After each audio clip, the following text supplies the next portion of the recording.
I'm here with Peter Storm from the Underground Combat League. Peter, you got an exciting event coming up this Sunday. What's so exciting about this card? Well, it's a prelude to our 10-year anniversary that's coming up in February. But more importantly, we got a couple of feuds that we're going to be settling at this show, and we got a semifinal title fight coming up between Chad Hernandez and Pedro Vila, two young studs in the 155-pound division.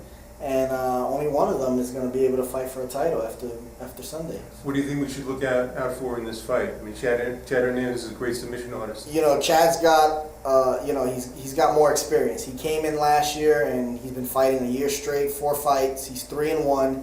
He's faced very tough competition. Pedro fought once last year, and he did a couple of grappling matches where he ended up getting a gold medal.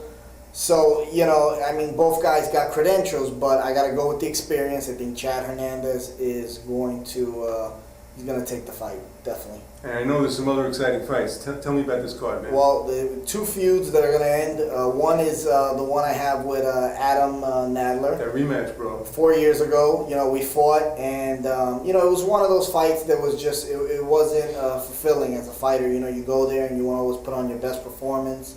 I took him down like first 20 seconds of the fight, and he reversed me. I was trying to sweep him the entire round, but he kept headbutting me, and that's fine. That's part of the that's part of the rules. So I didn't sweep him till the end of the round, and then he couldn't continue the fight because of the initial takedown.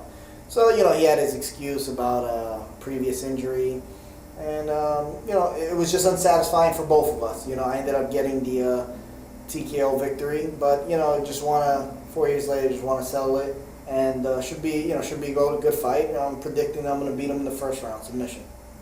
And what's the weight issue controversy that's been going on with you? Tell me about that. Well, you know, listen, right now we have titles that are being implemented, that are being presented, and you know, guys have to reach a certain weight class. Before, it's always been open weight class, and you know, you get guys that are just saying, oh, you know, I'm this weight, you know, I weigh 155 pounds, and then they show up and they're 163, and yet they want to fight a guy who's 155.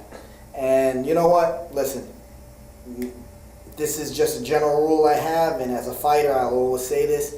If you're sandbagging, if you're cheating, if you're trying to get advantage over a fighter and you're bitching and complaining because you don't have an advantage over a fighter, or you're at a disadvantage, then you're just not a confident person. And that's the bottom line. You know, you can have all the great skills in the world, but if you're a sandbagger, you're a cheater, and you're just not as confident in your skills as you think.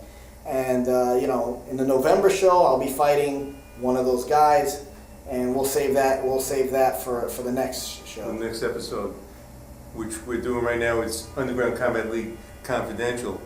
Right. UCL Confidential. What's the status? I mean, you're MMA in New York. What is the status of MMA in New York right now, Pete? Okay, everybody knows earlier in the year, the Attorneys General, they replied to the UFC's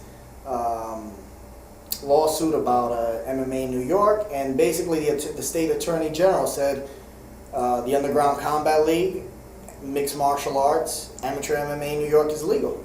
It's not illegal. It's totally legal. It's unsanctioned. And I've been saying this for 10 years, that unsanctioned and illegal is two separate things. And there were so many people that couldn't comprehend that. And you know, here we are 10 years later, and I'm, you know, just laughing in people's face and saying, I told you so. So, you know, next year, I definitely think next year it's going to be legalized. And I think it's going to be legalized because of what I've done. I've put out so many shows that people aren't ignoring what I've done so far. You got the UFC that mentioned me in their lawsuit. You got the state's Attorney General that mentioned me in their reply. And here I am, you know, I'm saying, listen, we're doing it, we're not going to stop doing it. So now I think that's going to be the biggest influence when it goes to the state assembly next year. So, you know, with that being said, technically I'm the one who's going to be responsible for bringing MMA to New York next year. You brought Frankie Edgar into I brought Frankie Edgar. There's a couple of guys that are, you know, there's some guys in 1FC right now that are fighting that started in my league. Some guys in Strikeforce, you know, and for what I've had as far as resources, I've done a great job developing fighters, you know. So, there's so much more to come. Cool. I'm looking forward to the fight, man. My man. I'm Bruce KiVo for MMA Confidential, and that's Peter Storm. Thank you, brother.